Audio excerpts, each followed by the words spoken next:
A 10-minute hike and you'll be surrounded by trees. The hardest part will be choosing the right one. In addition, the fact that I-15 is a major drug trafficking freeway running right through St. George, connecting California and Las Vegas to Salt Lake City. Drugs meant to help are beginning to hurt. It's the kind of abuse that opens doors to unimaginable drug danger.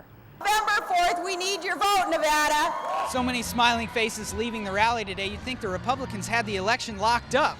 I wonder if anybody's told them they're actually trailing in the polls. And the faith of that individual, so long as the values the person has are American values. A semi-truck that was going northbound on I-15 came off of the freeway, and at this point we don't know exactly why it came off the freeway, but there's no braking, no evasive maneuvers that we can see from the tracks that the semi-truck left, and it just kept going until it hit a house and stopped. 2 residents were home when this semi-truck slammed into their front living room. Officials say they are okay, sustaining only minor injuries. This is Alita Ruth sitting outside of Virgin Valley High School watching her son die on the hood of an SUV. A mother's worst nightmare to see their child like that and dead. The crash is staged, the blood is fake. Alita's son is not really dead, but her emotion is real. Could not have prepared myself at all for the reality of that this morning. Virgin Valley students stared at the hypothetical hysteria as firefighters, police officers, and medical examiners tried to extricate the make-believe wounded and dead. We heard no cell phones ringing. We heard no laughter. We heard no talking, no chatter. As images of what if ran through the heads of the student body, thoughts of not again flooded Alita's mind. You see, years before, her other son and friend did make the decision to drink and drive. His friend was thrown 75 feet beyond where the car came to a stop. He is paralyzed from the neck down. The fact that something like this happens on a U.S. street every 15 minutes is devastating. But on this morning, the end result is a sober sense of hope. I think it opened a lot of people's eyes. A lot of people take drinking for granted, drinking and driving. Say if we just have one beer, we can still drive home. Last year there was a lot of drinking during homecoming, and so I think this year it'll help with that. I'm really grateful for the experience because when else would you get to see something like that? If you ask Alita, hopefully never. They're all such good kids and they deserve to live a full life. And even though the Mesquite Police Department is keeping expectations for the program realistic, We are not naive enough to believe that drinking and driving does not happen among high school students. there are attitudes like that of Alita, Cora, Madison, and DeAndre that will certainly battle the temptation to drink and drive. I don't do any of that crap. It's kind of stupid to me, but it just kind of encourages me that if I see people doing it, to kind of just tell them to knock it off.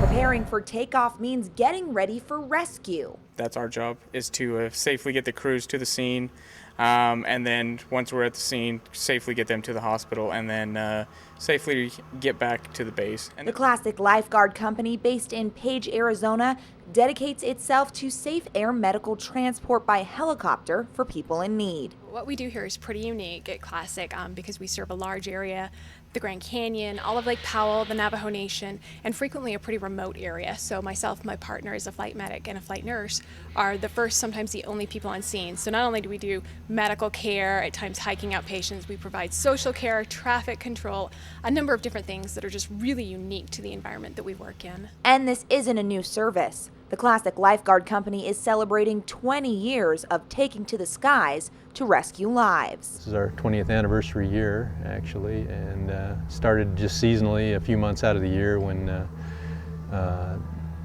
the need was there. They were having traumas out on the lake, and it was literally hours, 4 hours minimum before you would get somebody to a hospital for definitive care.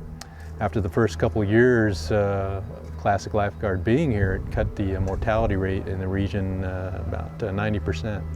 The Classic Lifeguard helicopter has many benefits. It offers a quick response to the scene, quick transport to a nearby hospital, and of course, a bird's eye view of the scene of the accident.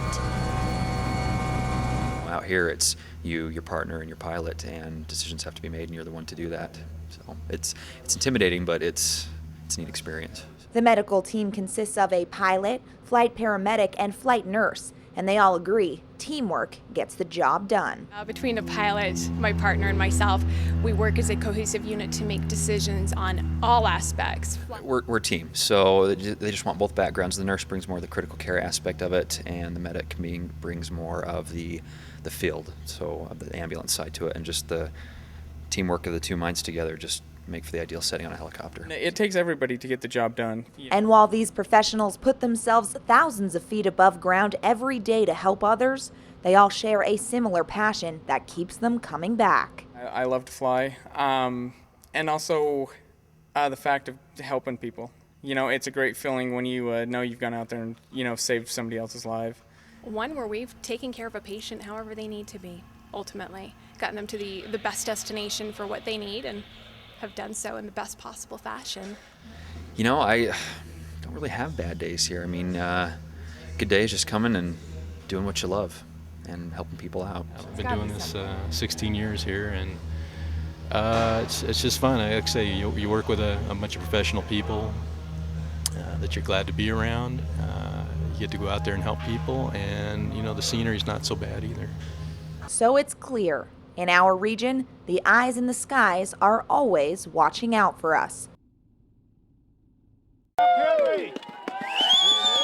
That's the sound of happy skiers and snowboarders cheering on the new Interconnect lift. It was awesome. A lot of powder runs and I mean a lot of runs to the trees.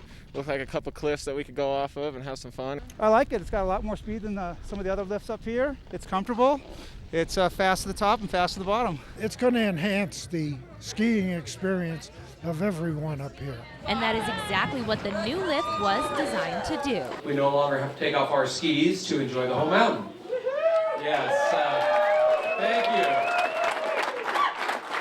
And with this, with our two new lifts, we have expanded our terrain by nearly 35%. So that means we have more Bryan Head to enjoy. But the skier bridge is not the only change. They've also changed their motto. Here at Bryan Head, the motto is experience the change. And with this new lift opening right behind me, that's exactly what people are trying to do. And they will have many more opportunities to experience the change once the summit at Bryan Head opens up. Bryan Head is transforming itself from this little rustic, small village ski resort town into something that's going to be a very sophisticated, affluent, all-season resort destination. A destination that is sure to keep the skiers and snowboarders coming back for more.